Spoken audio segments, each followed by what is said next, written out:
До почетокот на 19-тиот век, целиот православен Балкан бил сѐ уште во границите на Османлиската империја.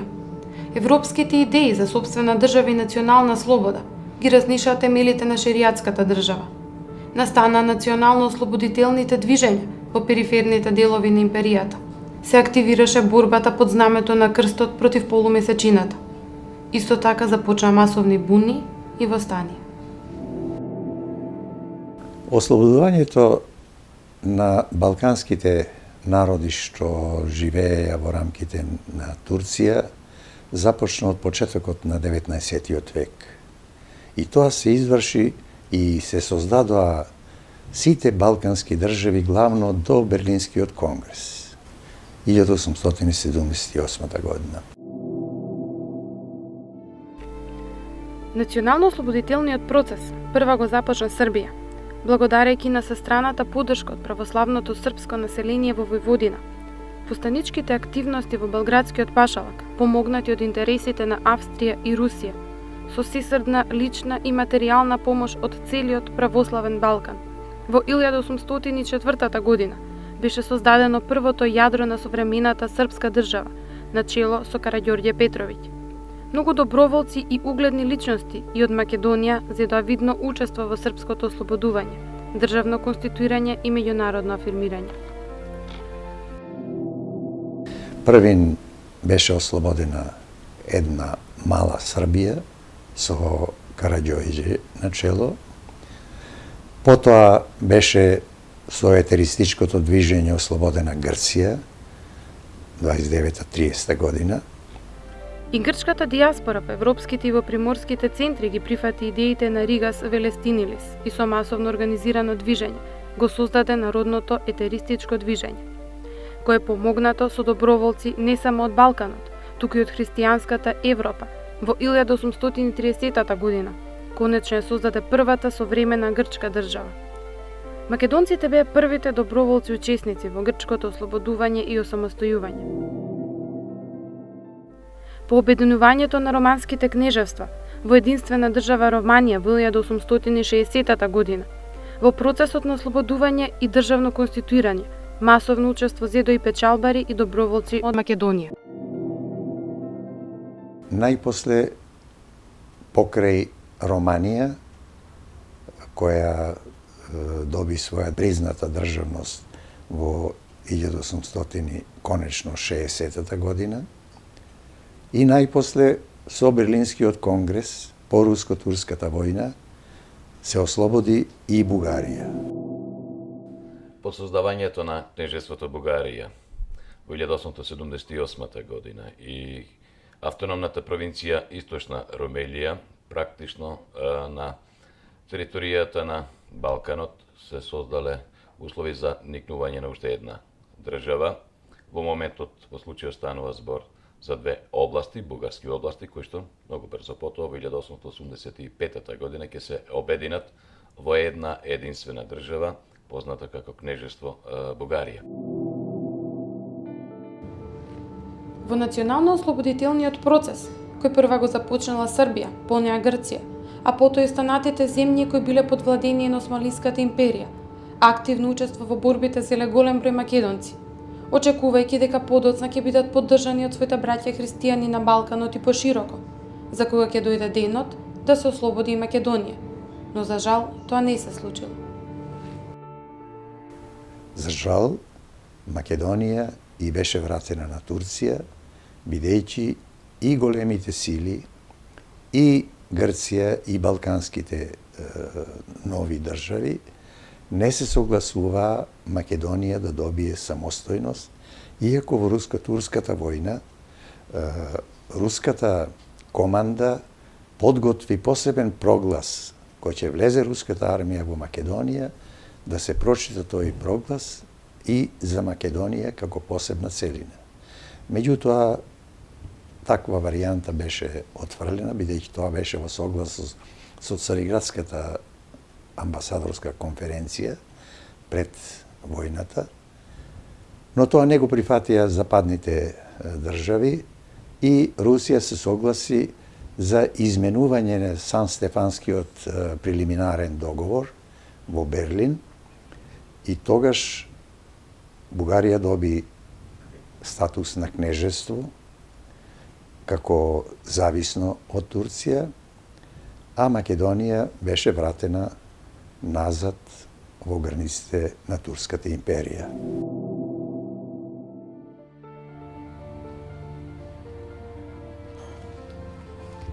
Со Берлинскиот договор во 1878 година бил ревидиран Сан-Стефанскиот прелиминарен руско-турски договор, со кој само Македонија, единствена од земјите на Балканскиот полуостров, била повторно вратена во границите на Османлиската империја.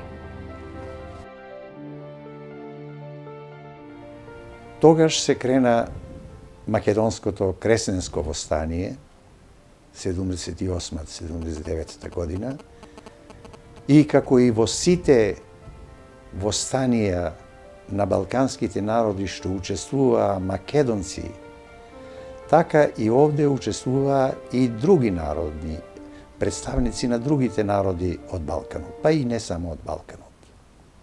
Сите други формирани држави околу, Србија, Грција, Бугарија, па дури и Романија, пројавија претензии кон Македонија и создадоа своји национални пропаганди кои действуваа во Македонија и преку црквите во рамките на милетскиот систем на Турција свој нуфус добиваа и србите, и бугарите, и романците, и грците, само не македонците, бидејќи немаше македонска црква.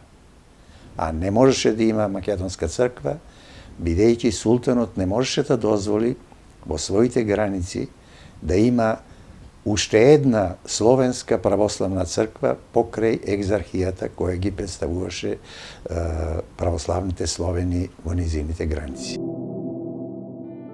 Сепак, македонците не се обесхрабрија и како и сите други народи, активно ја продолжија својата борба за ослободување. Во таквата борба, впрочем како и во сите други борби за ослободување на словенските и христијански земји, заедно со македонците, повремено своје учество земале и разни припадници на други народи. Некои од нив биле запаметени по-добро, некои по-лошо, но секој од нив имал свој белег во македонското ослободително движење. Колевката на словенската писменост, некогаш најмоќната империја на светот Македонија, била фрлена на колена. Но петвековното турско робство не само што не го скршило духот на македонскиот народ, туку придонесе и граѓани од други националности да се борат за слободата на светата земја.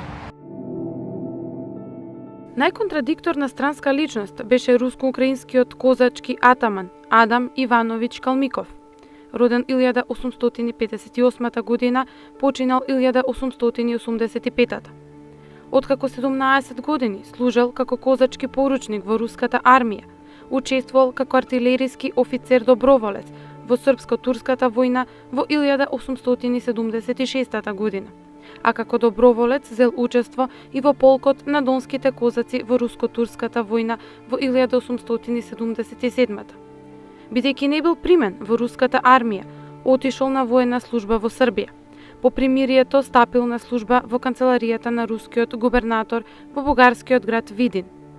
Бидејќи направил кривично дело и бил осуден, за да го избегне затворот, тој во септември 1878 година собрал група доброволци и отишол во Кюстендил, од каде што со 100 доброволци влегол во Македонија, но веднаш бил разбиен од турската војска и се вратил назад. Во октомври е примен во Софискиот македонски комитет Единство, но бил загрозен од руските воени власти во Бугарија и одново собрал чета и учествувал во првите востанички битки. Бил избран дури и за атаман на востаниците, а Беровски за началник на штабот на востанието.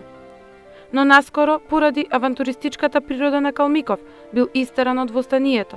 Водачите на востанието реагирале и зошто бил задржан во Џумајскиот македонски комитет Единство.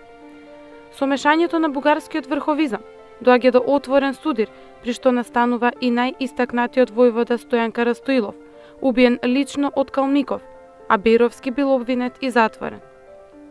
Калмиков се обидел и натаму да го води востанието, но по овие настани бил избркан од Македонија, а во Софија бил привремено и затворен. Во март 1879 година пак се појавил на македонската граница, но одново успел да се врати дури во 1885 и во битка со турската војска бил убиен.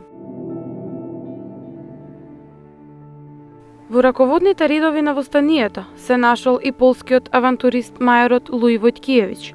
Од 1871 година тој бил учител по француски јазик во класното училиште во Велес, каде што и се оженил за ќерката на Карамфиловиќ. Војткиевиќ учествувал како доброволец во српско-турската војна, кога избувна Кресненското македонско востание, како зет на Карамфиловиќ, кој пак стана член на Софискиот македонски комитет Единство. По негова препорака, Војткиевиќ дошол во Софија, собрал чета од 300 души и кон крајот на септември стигнал во Кюстендил со обид да влезе во Македонија. Но и неговата чета била разбиена од турската војска. Во октомври 1878 година тој одново со чета од 250 доброволци стигнал во главната команда на востанието во село Влахи.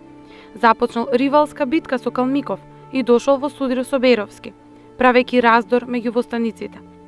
И Војткиевиќ е истаран од востаничките редови, но врховистичките емисари одново го вратиле на востаничкиот терен.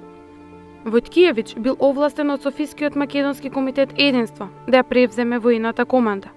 Но Димитар Поп Георгиев укажува дека со народното свето дело тугинците комедија изигруваат.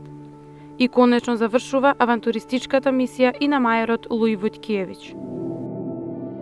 Значајно поинаква историјата на учеството на словенечкиот печатар и публицист Мирослав Хубмаер, учесник доброволец и врховен командант на сите востанички чети во Босанско-Херцеговското востание. Откако учествувал и во српско-турската војска, бил повикан од кресненците преку Белград да биде доведен во Софија, а понатаму стигнува во Кюстендил во штабот на македонското востание. Тој пишува: "Јас бев повикан од Централниот комитет на македонското востание, за да го земам раководењето на востанието во своји раце, и со радост го прифатив тој почесен предлог и допатував." Во врска со врховистичките востанички активности во 1895 година, австриските и словеничките весници го пренале неговото мислење, каде што меѓу другото Хубмаер изјавил: "Прво и прво, не достига доверба кај народот во тугите ослободители, а и стравот од турската сила и жестокост многу длабоко е проникнат во срцата. Па покрај тоа, таму секој македонец во себе си ја носи мислата за слобода, независна и самостојна Македонија." Во македонското револуционерно и национално ослободително движење се вклучиле и голем број на учесници кои што потекнуваат од другите балкански простори, од другите балкански народи. Тоа на некој начин е и една традиција во солидарноста на револуционерно-ослободителните движења на Балканот, иако балканските народи неистовремено се ослободуваат од турската власт и создаваат своји собствени држави. Например, Бугарија се ослободува после руско-турската војна 1878-79 година и со формирањето на бугарската држава овде се создава еден на некој начин поволен терен за бунтовните македонци кои што на територијата на Македонија, која што останува под турска власт, значи покренуваат некакви револуционерни активности и гонети од турските власти, значи принудени да ја напуштат територијата на Македонија, најголем дел од нив, значи, преминувале на територијата на Бугарија. Во македонското револуционерно движење, покрај учеството на бројни македонци во редовите на македонската револуционерна организација, кои што се боре и ги дадоа своите животи, исто така учествува и голем број бугари по националност, кои што исто така, заедно со македонските револуционери, рамо до рамо, се бореа пред се за ослободувањето на Македонија.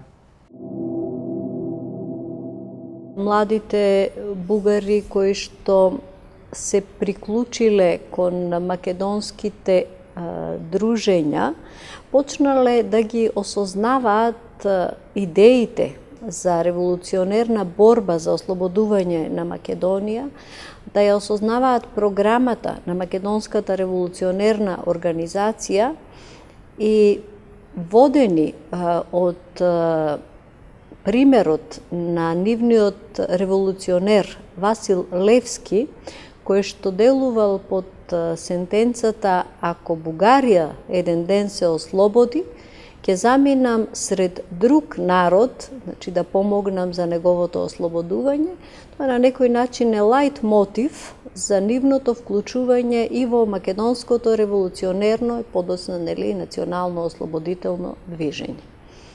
Најголем дел од нив се вклучиле во четничките редови, во војводските редови на организацијата, заедно со нивните другари македонци. Бугарски револуционери и учесници во борбата на македонскиот народ, како доследни револуционери и интернационалисти, се вклучиле во редовите на Македонската револуционерна организација, уште од незиното основање во 1893 година, прифаќајќи ги незината програма и политичка платформа на македонската ослободителна кауза.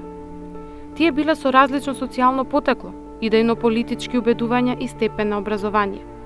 Меѓу нив имало учители, подофицери и со високо образование.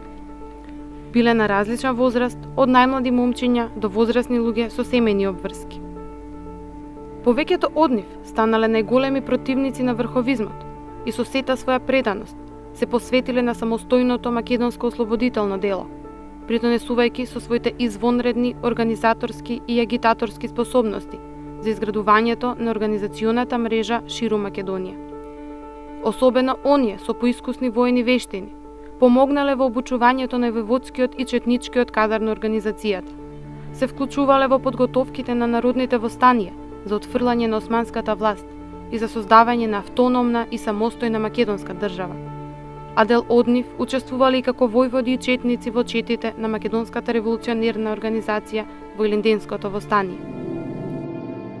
Голема улога во таквото привлекување одиграле членовите на задграничното представништво на Македонската револуционерна организација во Софија во тоа време, пред Илинденското востание, Ѓорче Петров и Гоце Делчев. Значи, тие на некој начин како агитатори делувале во таа насока. Најголем дел од овие бугари, па и други, што ќе влезат во македонското револуционерно ослободително движење, искрено, предано, посветено ќе се предадат во целост, значи на остварување на неговите цели, па скоро сите и до крајот на својот живот.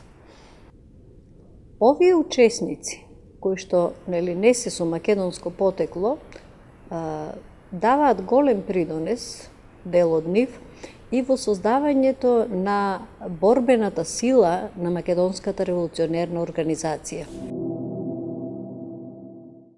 Кога се зборува за македонскиот и за бугарскиот народ, често пати се тврди дека са многу блиски народи. Тоа не е точно. А македонскиот народ е космополитски народ. Што значи космополитизам? Значи, тоа значи да даеш од себе на другите. Од антиката до денес, македонскиот народ е давал на многу народи, пред се на своите соседи, учествувал, македонци се учествували во национално-освободителните движења на балканските народи, потоа се учествали во градењето на нивните држави. Балканските народи и пред се повеќето народи, тие се етноцентристи. Значи, кога македонците учествуват во национално-освободителните движења, тие учествуват безкорисно. Тие не сметат да освојуват туги територии. Ето кога помагали на грци, на срби, на бугари, на албанци, тоа. Сега, во македонското национално освободително движење учествуват и революционери от други народи. Еден дел от нив се подкрепат внатрешната македонска организација во борбата и со врховизмот. Се слагат со законите на револуционерната организација, за борбата за автономија на Македонија. Но повеќето, да не кажем и сите тие бугарски револуционери, гледат на Македонија како на земја населена со бугари. Зборат за македонски бугари. Тие не сакат да сватат дека македонците се посебен народ со свој јазик, со своја историја, со своја култура. Бугарските револуционери учесници биле и под силна импресија на раздвижувањето на македонските емигрантски сили во Бугарија, организирани во братства, друштва и организации. Овие македонски здруженија давале огромен придонес во привлекувањето на нови борци и доброволци за ослободување на Македонија. Во нивното привлекување особено биле ангажирани задграничните представници на организацијата во Софија, Гоце Делчев и Ѓорче Петров, а особено револуционерите бугари, кои ги делеле сваќањата и идеите на македонските емигранти и ја прифатиле програмата, целите и задачите на Македонската револуционерна организација за ослободување на Македонија и конституирање на посебна македонска држава. Значаен дел од македонската емиграција во Бугарија е ангажиран во сите институции на бугарската држава, почнувајќи од сите министерства, многу функционери, многу службеници во нив, во образовниот систем, во црковниот живот во Бугарија, во трговијата, во армијата и така натаму. Или, ако погледнеме поинаку, некаде веќе кон 1900 година, во Бугарија имаме навистина голема маса на македонци и само ако се направи споредба на пописот од 1901 година во Бугарија со нешто го имаме од пред 10 години состојба, интересни се резимирањата и согледувањата на дипломатските представници од другите земји, особено британските согледувања. Тие констатираат дека во Бугарија има значително зголемување на населението и оценката е дека тоа не е последица на природниот прираст, туку е последица на македонската емиграција. Веднаш по создавањето на Македонската револуционерна организација во 1893 година се соочи со проблемот на политиката на бугарската држава, која што веќе во тоа време има институции преку кои што можеше да влијае и да делува. Едната е особено важна институција беше бугарската екзархија, односно нашето кон која што поголемиот дел од македонскиот народ припаѓаше црковно, значи кон екзархијата. Имаше еден дел и кон патриаршата што припаѓаше. Користејќи ја таа состојба на легална институција да има, да постои бугарска легална институција во Македонија, која што го контролираше и црковниот живот, но истовремено и образованието, училиштата беа раководени преку црковните општини, се разбира од страна на екзархијата. Друг важен момент секако беше покрај оние основни училишта и гимназиите, прогимназиите и особено значајна Солунската екзархиска гимназија, каде се школува речиси сите македонски интелектуалци, подоцна кои заврши и високи школи. И токму таа состојба тие ја користеа за да се наметне одредена политика и да се контролира состојбите во Македонија, вклучувајќи го и контролирањето на Македонската револуционерна организација веднаш по создавањето.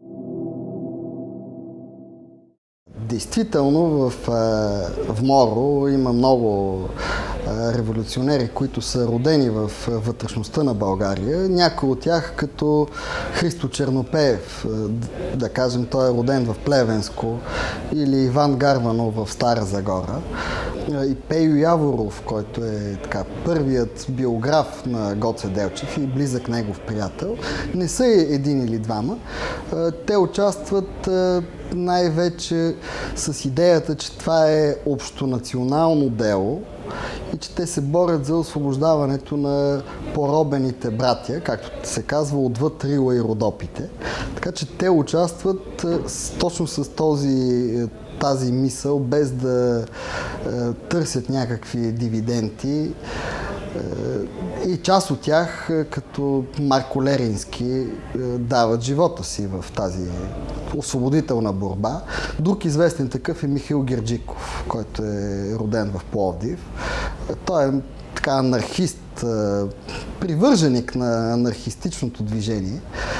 Така че тук участват хора с различни политически възгледи, някои от тях социалисти, някои анархисти, някои с, така, да речеме, десни възгледи, какъвто е Христо Силянов. Така, един от хората, които описват революционната борба в Македония в последствие. И той не е роден в самата Македония, войвода в Костурско, после и в Странджа, източна Тракия. Идеята е, че това е движение на цялото българско общество, което така се вълнува от съдбата на поробените събратия и участва на абсолютно доброволни начала. В овој период не револуционери, а двајца бугарски интелектуалци имат став за посебна македонска народност. И едниот од нив е научникот Петар Драганов, кој уште во 1894 година објавува еден зборник, македонско-словенски зборник, во кој вели, тврди, дека македонците са посебен народ со свој јазик. Петар Драганов е бесарабски бугарин и како он сам вели, јас сум, вели он, од најчистите бугари, пошо тој е на емигрант од централна Бугарија, од регионот на Котел, каде навистина са били етнички бугари. Со почнувањето на активноста на Македонската револуционерна организација со седиште во Солун, започна инфилтрирање на врховизмот во македонското движење. Пред се од училиштата во Македонија, кои беа главно екзархиски, излегуваа кадри што го продолжуваа образованието пред се во Софија. Еден дел од нив одеа и во Воената академија, меѓу нив и Гоце Делчев, Борис Сарафов и други. Тие, бидејќи во тоа време македонизмот во пасувите на лозарското движење беше издигнат на повисоко ниво, македонската свест веќе беше стигнала дотаму да се постави прашањето за македонската нација, македонскиот јазик, македонската црква и македонската држава, тие млади интелектуалци се вклучија првин во лозарското движење, од и лозарството, младата македонска книжовна дружина беше основена од Петар Попарсов, Даме Груев, Мирчев и други револуционери подосна. Меѓу нив, беше националната свест на прилично високо ниво веќе созреана. Во такви околности, по формирањето на оваа организација, бугарската политика согледа опасност од тоа сепаратистичко издвојување на македонците. И затоа настојуваа да инфилтрираат што повеќе своји приврзаници.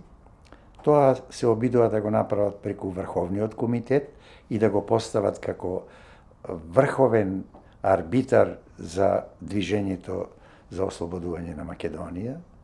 И тоа, бидејќи не успееја, се обидува во самата револуционерна организација да инфилтрираат офицери, бугари или македонци бугарофили, кои ќе действуваат да може движењето да се движи во правец на ослободување на Македонија, но со бугари во неа.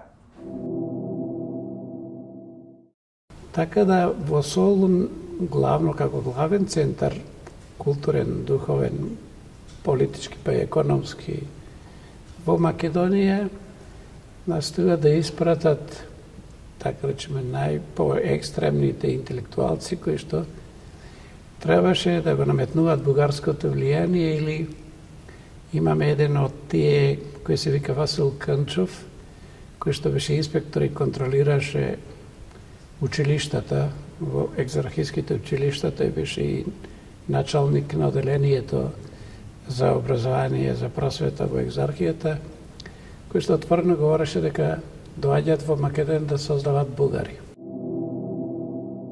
Политичар тоа е Александар Цанков.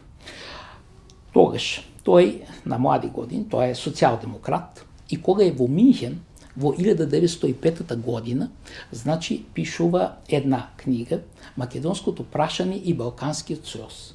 Таа книга објавена во 2008 година на македонски јазик, во Скопје објавена, и историјата е многу интересна, нали, пошто професорот Васил Туциновски ја најде во Народната библиотека Свети Киро и Методи во Софија, ја донесе, а идниот пат кога отиде, нали, во Софија, веќе ја немаше.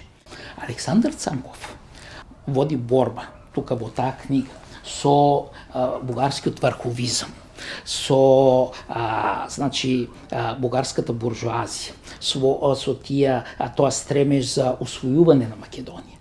Збори насекаде за македонски народ, македонски народен живот и значи македонска нација.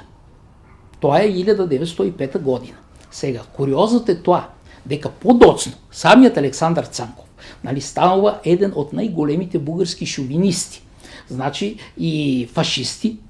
Тој значи прави заговор против владата на Александар Стамбулиски во 1923 година, нали, му викат крвавиот професор, нали, репресии врз комунисти, врз македонци и така натаму, нали.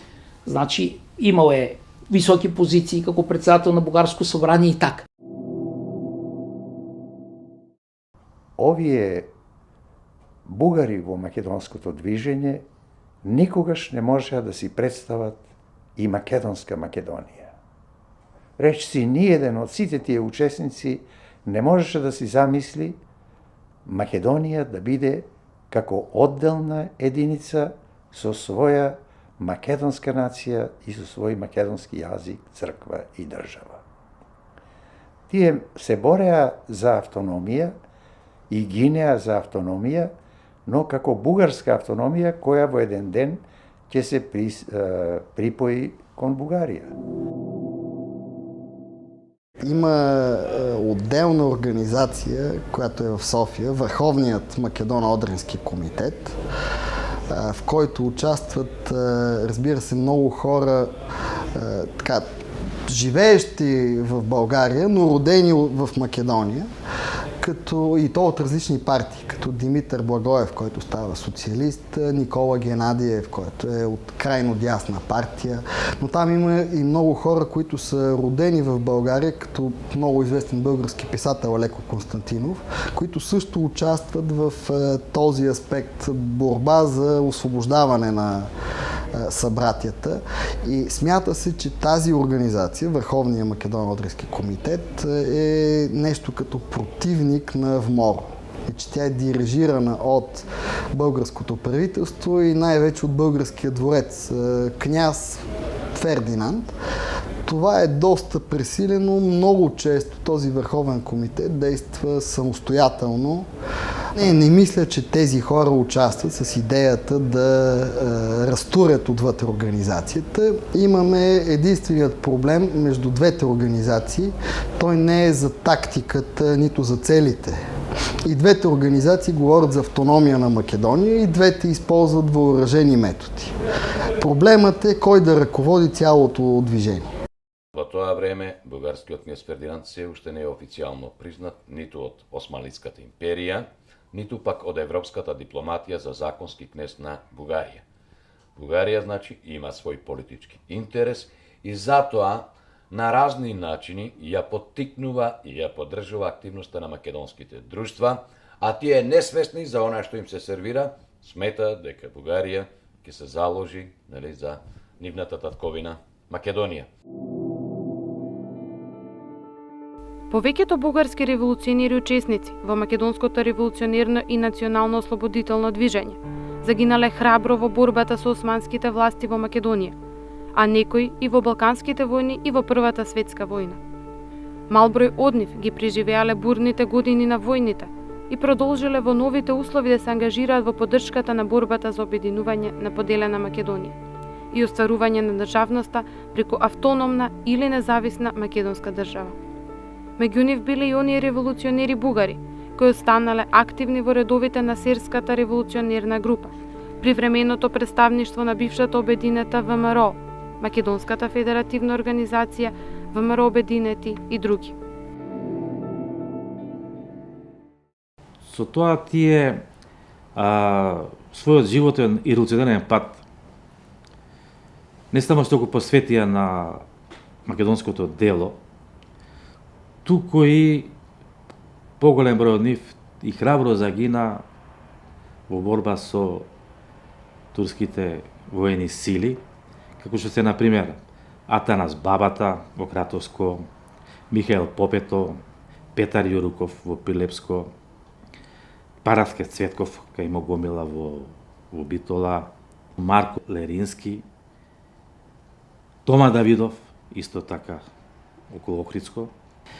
Голем број на овие бугарски револуционери кои што учествуваа во македонското револуционерно движење не беа само обични четници, обични комити, туку и еден дел од нив зазема и високи позиции во македонското органите на македонската револуционерна организација, како членови на ЦК, на ВМРО и како членови на задграничното представништво на организацијата, како што се Христо Чернопеев беше член на ЦК на ВМРО заедно со Тодор Александров и Петар Чолев од 1911 година, како што беше Пејо Јаворов, исто член на задграничното представништво на организацијата, како што беше пред тоа Тома Давидов, беше потпредседател на Македонскиот врховен комитет, како Димитар Стефанов, исто така член на задграничното представништво на организацијата.